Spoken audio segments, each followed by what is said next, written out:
नमस्कार, मैं हूं अनिल और आप देख रहे हैं हिमाचल दस्तक वेब टीवी की प्रस्तुति दस्तक दिन भर।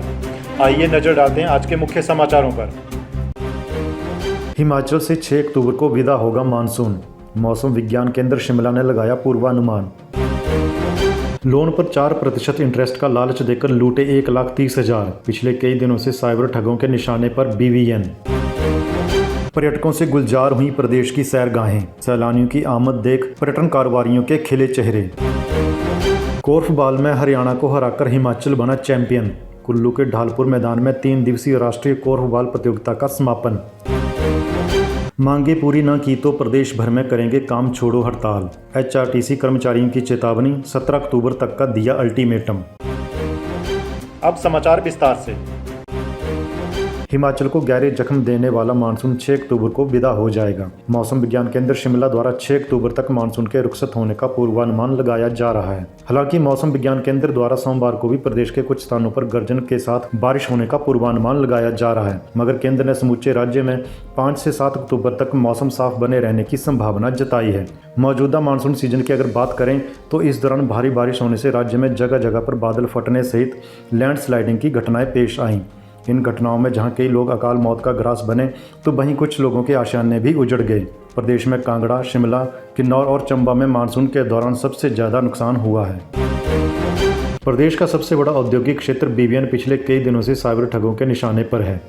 कभी KBC की लॉटरी, कभी कम इंटरेस्ट पर लोन, तो कभी ATM बदलकर लोगों की मेहनत की कमाई को लूटा जा रहा है। इसी कड़ी के तहत BVN के नालागढ़ में एक व्यक्ति साइबर ठगों का शिकार हो गया। पुलिस को दी शिकायत में नरेश कुमार पुत्र ताराचंद निवासी पटेड़ मियाणी नालागढ़ ने बताया कि उसे बजाज फाइनेंस कंपनी से कॉल आया। फ़ोन पर उसे बताया गया कि उसका 50 लाख का लोन पास हुआ है, जिसका उसे सिर्फ 4% के हिसाब से इंटरेस्ट चुकाना होगा। शातिर ठग ने नरेश को ऐसे बातों में उलझाया कि जैसे जैसे उसे बताया गया वह पैसे जमा करवाता रहा और शातिर ठगों ने उसे ऐसे ही झांसे में लेकर कुल 1,30,000 रुपये ठग लिए।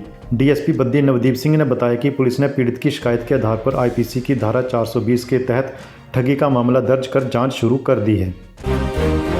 हिमाचल की सैरगाहें रविवार को भी सैलानियों से गुलजार रहीं। पर्यटक स्थलों पर दिन भर सैलानियों को सुहावने मौसम में मौज मस्ती करते हुए देखा गया। सैलानियों की आमद से पर्यटन कारोबार ने फिर से गति पकड़नी शुरू कर दी है।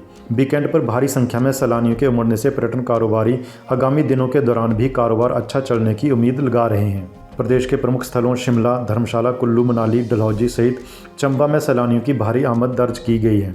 वीकेंड सेलिब्रेशन के लिए सैलानी शुक्रवार शाम के समय ही प्रदेश की सैरगाहों में पहुंचने शुरू हो गए थे। उल्लेखनीय है कि कोरोना महामारी के चलते प्रदेश के पर्यटन कारोबारियों को भारी मंदी के दौर से गुजरना पड़ा है, मगर अब फिर से सैलानियों की आमद में बढ़ोतरी होने से पर्यटन कारोबारियों के चेहरे पर रौनक लौटने लगी है। 3 दिवसीय 19वीं राष्ट्रीय कोर्फबॉल प्रतियोगिता रविवार को कुल्लू के ऐतिहासिक ढालपुर मैदान में संपन्न हो गई। समापन समारोह में पुलिस अधीक्षक कुल्लू गुरदेव शर्मा ने बतौर मुख्य अतिथि शिरकत की। उन्होंने प्रतियोगिता में विजेता रही हिमाचल की टीम तथा उप विजेता हरियाणा की टीम को ट्रॉफी प्रदान कर सम्मानित किया।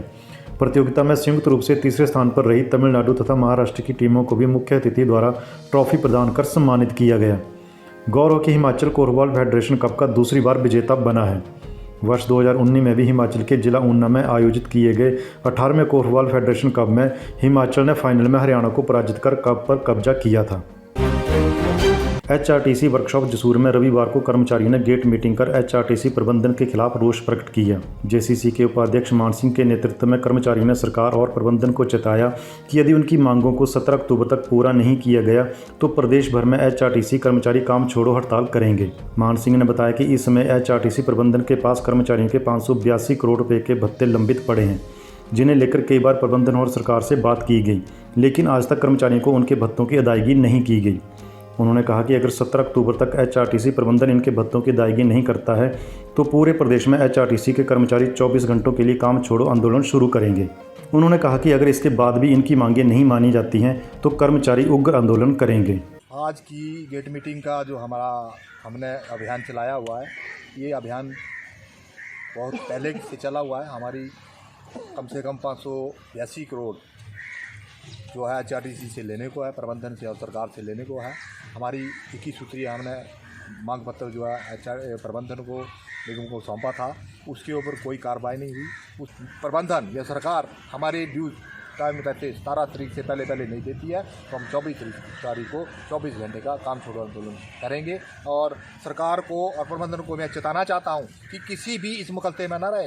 ये स्ट्राइक हो, ये काम छोड़ो आंदोलन 24 घंटे का होके रहेगा। अगर काम छोड़ो आंदोलन के 18 तारीख में भी ये बात नहीं बनती है तो आगे हम और कड़े एक्शन लेने पे बाध्य होंगे।